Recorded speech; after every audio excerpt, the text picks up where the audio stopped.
It is my pleasure to be joined this week by Dave Richard, senior fantasy writer for CBS Sports. How are you, Dave? Thanks for being with me. Carolyn, it's great to talk with you. The preseason is about to begin. The regular season is right around the corner. We've got football again. I'm a happy camper, and so are millions and millions of other people around the world. You know, I bet people can't wait to just kind of get back into the rhythm of fantasy football. I am curious, did anything having to do with the pandemic or how wild the last year plus has been affect fantasy outside of the kind of the ins and outs of people being able to actually see games and play how they want to play? I can tell you firsthand that I had my longest running league not play last year because too many of my friends were nervous that the NFL wouldn't have a complete season and there would be a shutdown. And you remember what things were like a year ago. There was a pretty decent chance of something like that happening, but the NFL pulled it off. They had the full season. And now I think that that's happened.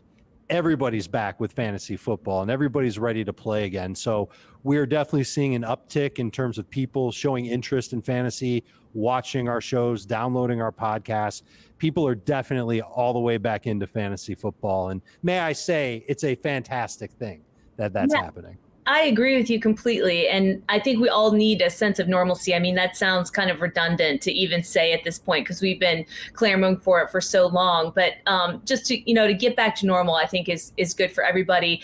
How did you find your way into this space, this fantasy space? I fell ass backward into it, to be completely honest with you. I started working with CBS Sports in the year 2000 as a content producer for their pro wrestling site. I'm not joking. They actually had a pro wrestling site, and everybody at the office knew me as the wrestling guy and the fantasy football guy. Okay, I mean, two amazing titles. I was great with the ladies. I about a year and a half into my time at CBS, the NFL.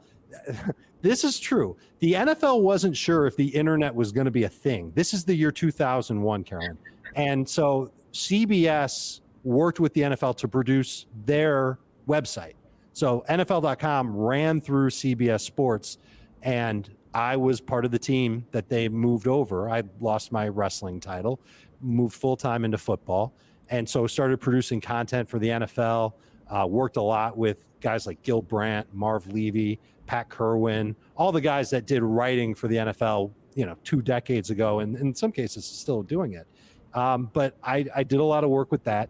And along the way, about maybe a year and change into the gig, they said, we hear you're the fantasy guy at CBS. You mind writing some fantasy football stuff for NFL.com?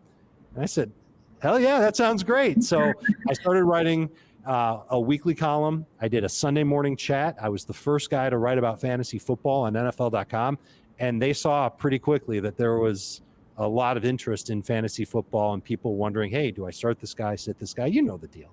So in 2005, the powers that be at CBS came to me and they said, we don't want you doing that for the NFL. We want you doing that for us. They moved me over to the CBS Sports side of things. And I've been doing fantasy football for CBS Sports ever since. And it's amazing how much it's grown, Carolyn. It used to just be, like I said, a chat and one column a week. Now I'm pushing out, multiple pieces of content every week. I'm part of a live show every day at noon Eastern on our live streaming channel, CBS Sports HQ. We've got a podcast we record every day, pretty much all year round. I'm on social media like crazy. We're doing a charity drive right now where people get to have private Zoom sessions with me if they donate to St. Jude. It's incredible how big fantasy football has gotten. That's great. I love to hear all that stuff too, and especially the component with giving back. St. Jude, I mean, what an incredible organization to be a part of and connected to through this. You mentioned the growth, and of course, you can just see it, even if you're not close to it. You can feel the momentum. And years ago, you started to kind of feel the momentum of this. How has, platforms like FanDuel and DraftKings and some of these mainstream gaming companies that are trying to get legislation to include everybody, how has that ultimately affected the number of people that want to play? Oh, it's huge because now it's a different way to play. The great thing about FanDuel and DraftKings, and I play on FanDuel and DraftKings, is that it's not the typical fantasy football league where you get together with your buddies and you draft a team and that team is your team for the whole year. Each week is a whole new roster for you. in those leagues. And so what I've seen people do is they'll still do their leagues with their buddies, but they're also going to, build a couple of rosters on the side. Week 1, for example, and people are already talking about this, Trevor Lawrence is going to be a popular pick in DFS because he's taking on Houston, and everybody expects Houston to be the doormat of the league. So they think Lawrence can get off to a real hot start. So Lawrence is going to be a popular pick in DFS, but it's not going to be just people who are only strictly into DFS. Pretty much everybody that's got a hand in fantasy or betting or just plain likes football will go that route. So it's actually increased our audience. It's increased interest in fantasy sports. It's increased interest in all of the productions that we put on here. How does following the trends ultimately impact strategy for who to choose and when? We have a lot of football insiders who are nice enough to come and join me and kind of discuss what they are seeing offensively in the league, the shift to being, receiver heavy instead of putting, your core value pieces like in the trenches, for example, the big kind of flashy picks. I mean, how much do you follow what's happening in the leagues trends wise, and how much carryover is that to who you should ultimately select as a player? Yeah, if I told you I didn't pay attention to that or didn't watch any of the games, I'd be fired. And it would be a lie also. Of course, we're keeping an eye on the trends and watching as much football as we can. I'm watching like team media training camp scrimmages if I can. I'm digging for as much as I can to try and find that edge to help my audience.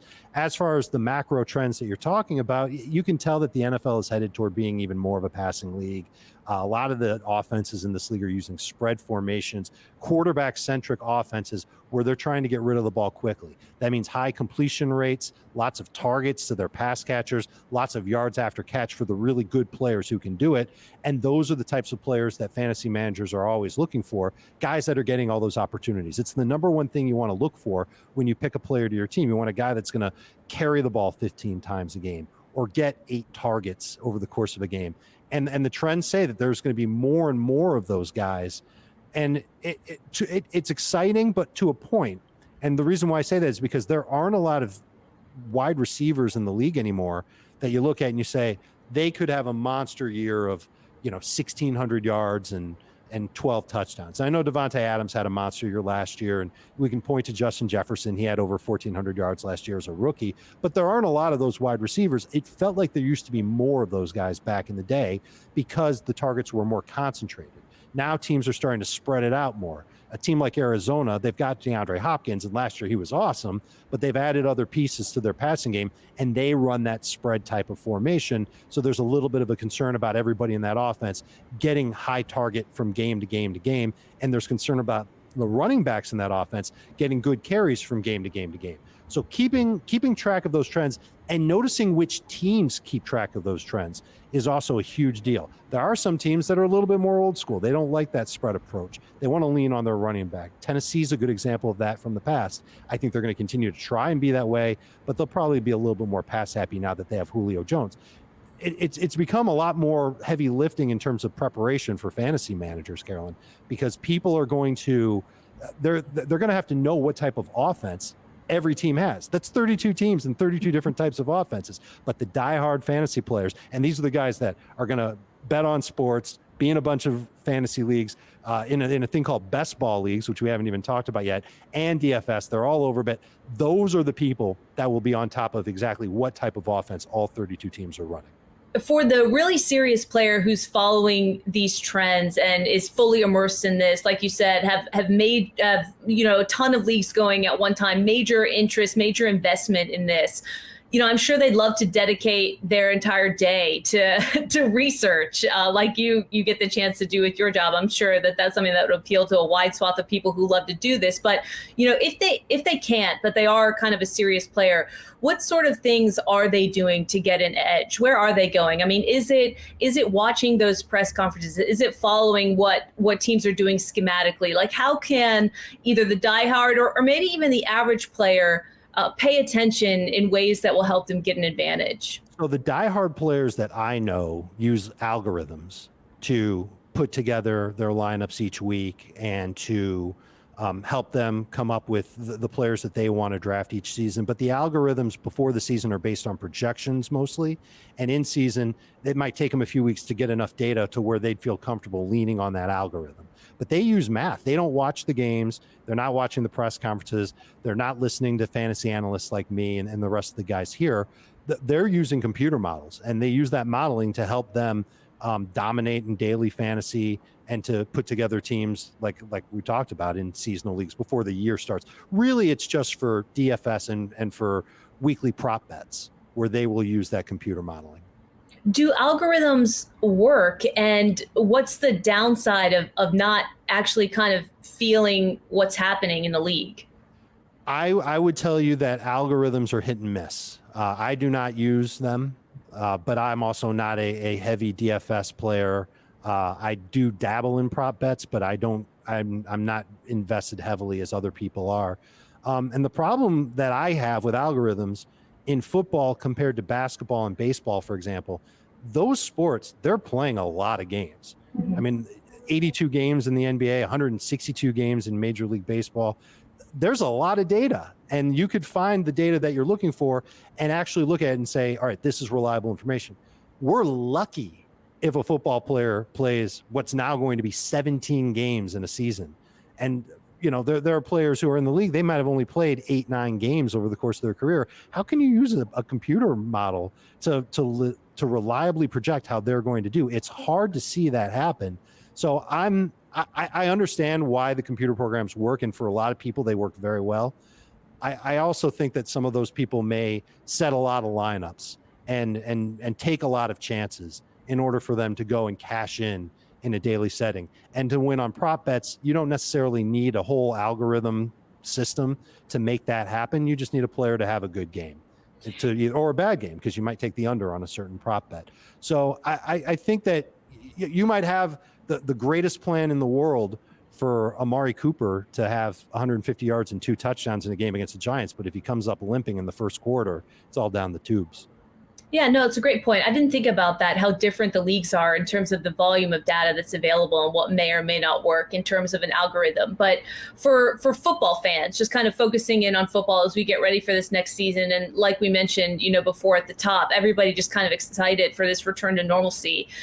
Where do you, as you assess kind of the landscape, the new rush of players that are coming in? You mentioned Trevor Lawrence, some other options at quarterback, and of course, just like offensively across the league. Where do you see value in terms of position heading into this season? It's still going to be all about the quarterback. And I think we're lucky. We saw 5 quarterbacks get taken in the first round of the NFL draft. And I would say 4 of the 5, not only are they good passers, but they'll run a little bit too.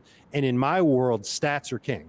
So if you've got a quarterback that's going to throw for 4,000 yards and he can run for 400 yards on top of that and maybe give you 3 or 4 rushing touchdowns on top of the 30 passing touchdowns, that's going to make for an awesome fantasy player. And Trevor Lawrence is that guy. Trey Lance might be better than Trevor Lawrence someday in terms of fantasy. Justin Fields is going to be right up there with them. And Zach Wilson also will run a little bit. So he's got some upside. Mac Jones is the only one that's not a runner, but he's a pretty good short and mid-range passer, and he's on the Patriots. So if he does his job the right way, he's going to be a mainstay in fantasy for a decade to come. I would say that the quarterback position was very strong coming out of the draft, and it will be for years. And a reason for it is because that spread offense that I talked about earlier, that's what we're seeing a lot of in college. And so smart NFL teams are adapting their offenses to that. And, Jacksonville's a perfect case study. They saw Trevor Lawrence. They knew that they were going to take him. They rebuilt their offense with a coach who ran an offense that was similar to that when he was coaching in college in Urban Meyer. And now their system is going to be that spread type of offense that Trevor Lawrence is going to be comfortable with. He's hit the ground running in Jacksonville because he's been in the same offense since he was in high school. Mm-hmm. So it's going to work out great for Jacksonville. It wouldn't surprise me if in a couple of years they're going to be a serious contender out of the AFC.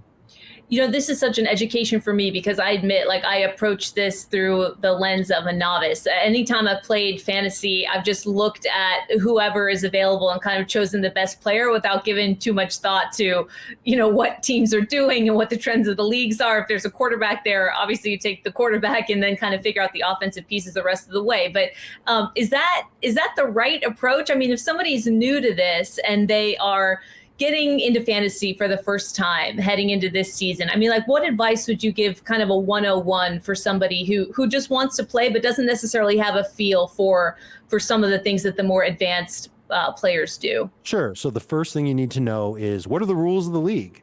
How many points do you get for a passing touchdown? In a lot of leagues, it's 6 points, but in some other leagues, it's only 3 or 4. Is it a point for every 10 yards rushing, receiving?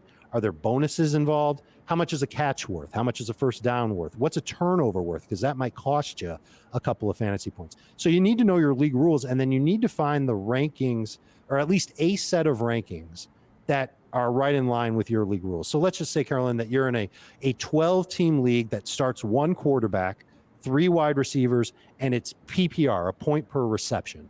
You're going to look for rankings that probably favor anybody in football that catches the football. Running backs, there's plenty of running backs with 50 catch potential.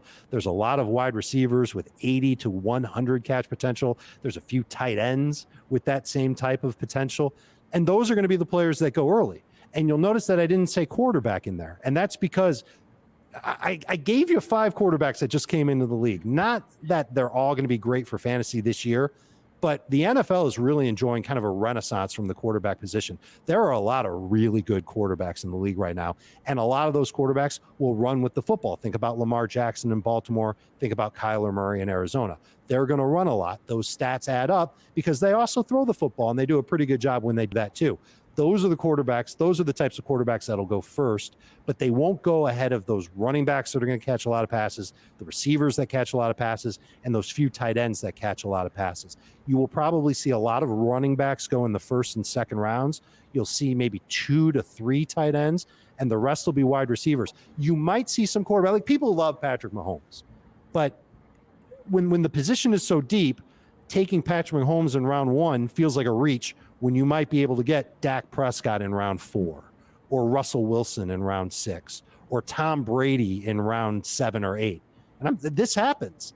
And so I would much rather wait for the quarterback, and boo-hoo-hoo, I've got the GOAT for 4,500 yards and 35 touchdowns in Tampa Bay in round 7, and not Mahomes in round 1 or round 2, when I'm taking running backs that get me a lot of fantasy points.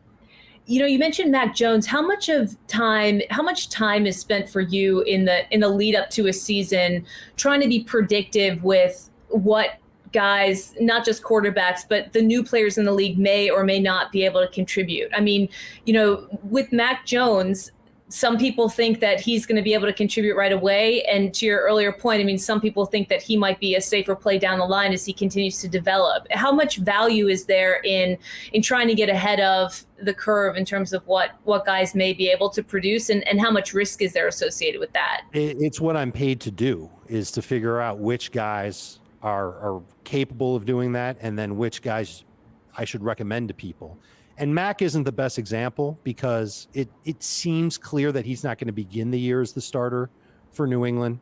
And Trey Lance is probably not the best example either, but I'm going to go with Trey Lance because he has that skill set that we're talking about as far as quarterbacks that run and throw. And the guy that's in front of him is Jimmy Garoppolo, and he's done nice in San Francisco and helped them make the Super Bowl a couple of years back, but he hasn't been reliable in terms of fantasy. He certainly hasn't been able to stay healthy, and he's still making mistakes now in training camp for the 49ers. So it's a matter of time before somebody like Trey Lance gets in there. And so the advice that I give on somebody like Lance is draft him, spend a late pick on him. We're talking, round 12 to 15, something like that, where if it doesn't work out with Lance on your fantasy team, you cut him and you're not going to cry about it later. But he's got that upside. And so recognizing the young players in this league that have that type of upside, it's what we're here for. And also recognizing the veterans that might change teams, veterans where a bigger opportunity turns up. We have to find those guys too. And the opposite is also factual. We also have to find the guys that maybe were one-time fantasy superstars. Well, maybe they're not going to be quite as good. And just going back to Tennessee, Julio Jones is an example of that. When he was with Atlanta, that team threw like crazy. They had 600 pass attempts. Matt Ryan was the quarterback. Julio Jones was the guy getting targeted the most. Now he's in Tennessee. That's a team that likes to run the football. He's playing with A.J. Brown, who might be a better receiver right now than Julio Jones right now. And the quarterback is Ryan Tannehill, who's really played well the last couple of seasons. But there's definitely a chance there where the efficiency drops and the opportunities drop for Julio Jones, and you can't look at him as a top 12 type of fantasy receiver anymore, like he might have been had he stayed in Atlanta, or like he was last year when he was with Atlanta. So I've got to stay on top of all that. We all do, to make sure that we're ahead of the curve and helping people so that they don't make mistakes on draft day. I am curious, and this might be a silly question because I'm sure it varies league to league, but you mentioned that stats are your life, so to speak. Sure. Which stats are most vital for fantasy players, or which ones do you find yourself kind of digging into again and again to try to preview what's going to come for the next week, or anticipate, who should be where?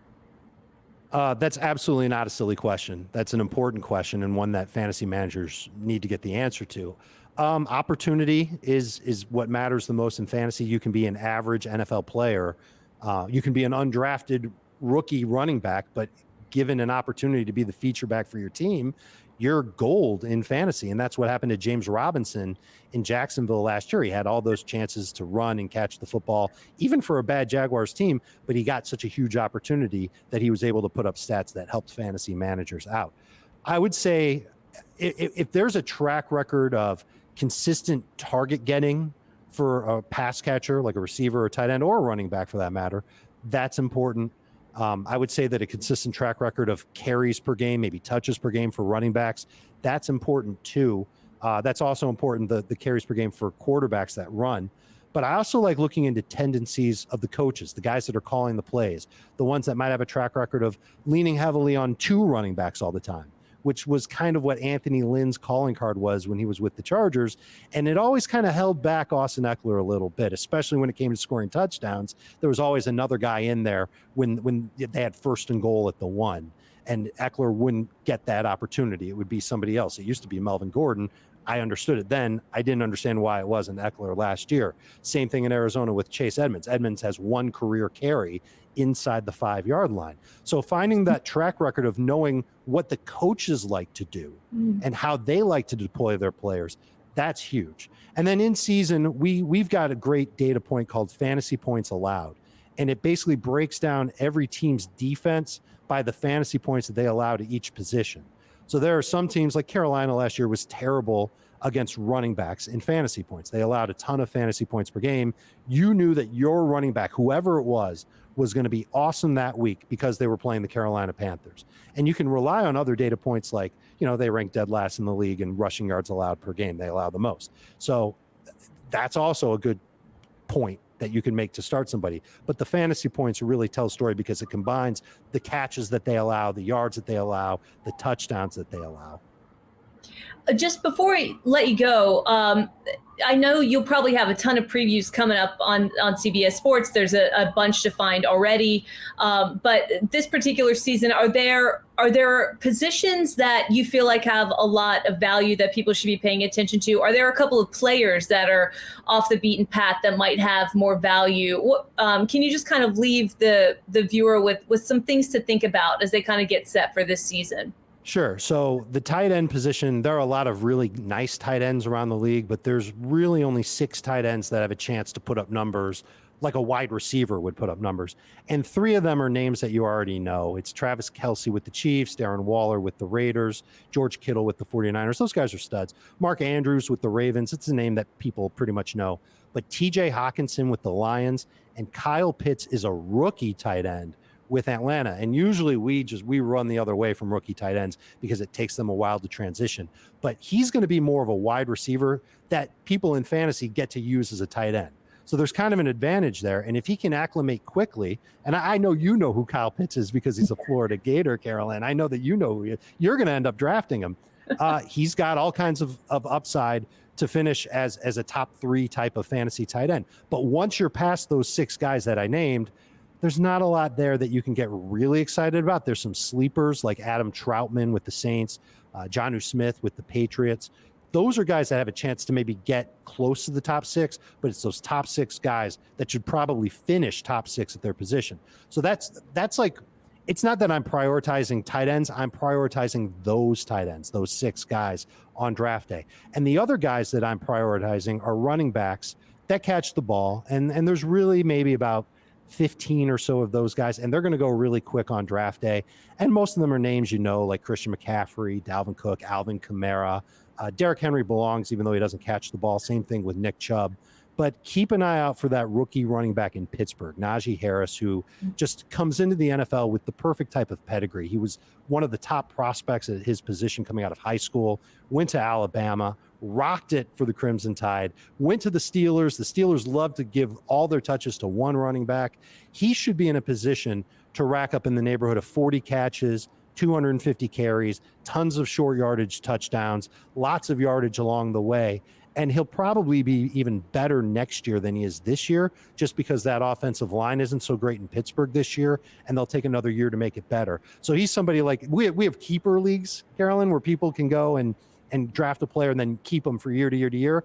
That's a guy to target in those keeper leagues. And that position, running back, it's going to be the one that drains of talent first. So if you prioritize that whole position along with those few rare tight ends, I think you'll give your team a good head start on draft day, especially because there are so many quarterbacks who are good, and there are a lot of wide receivers who are good because of those spread offenses and because of those great quarterbacks throwing to them. I think keeper leagues are so attractive if you're predictive or if you want to take a risk on somebody or watch a young player develop. Are those leagues becoming more popular? Very much so. In fact, there's two varieties of them. There's keeper leagues where you can keep 3 players or 2 players or 1 player, whatever it might be, your commissioner can decide from year to year. And then there's something called dynasty leagues. And those are leagues where you keep everybody.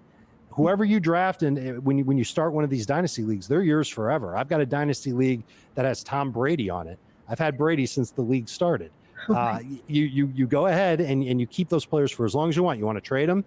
You can. Every year there's a rookie draft where you can take the rookie players from the rookie class, and the order is based on what the records were for everybody in the league. I happen to have won my dynasty league last year, so I picked last, just as an example.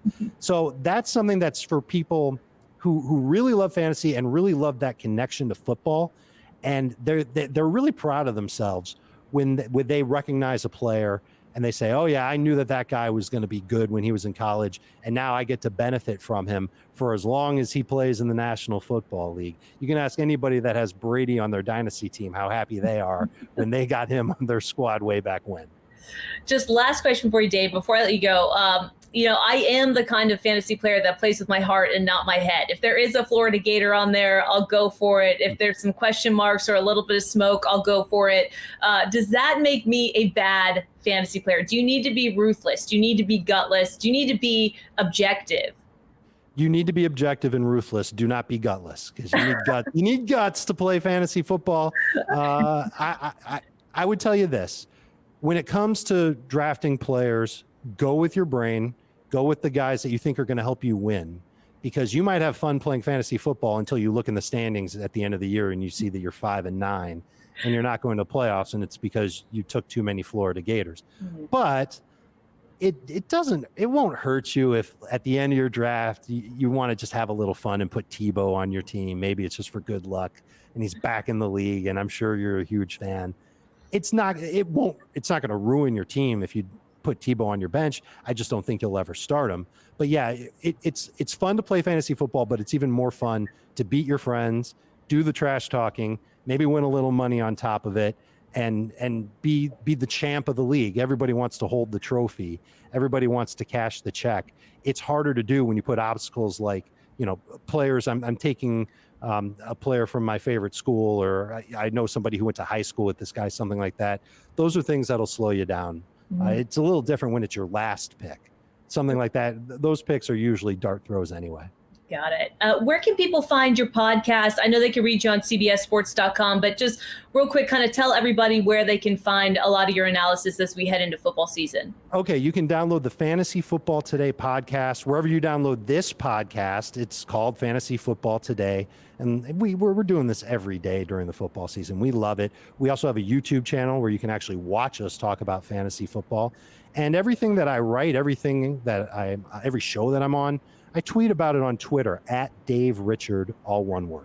Awesome. Dave, you've been so generous with your time. Thanks for being with us. We appreciate it. And we appreciate the advice all the way from schlubs like me who will just pick all the Gators and probably end up at the bottom of the league to serious players who are looking to maybe make a little bit of cash this year. Best of luck this season.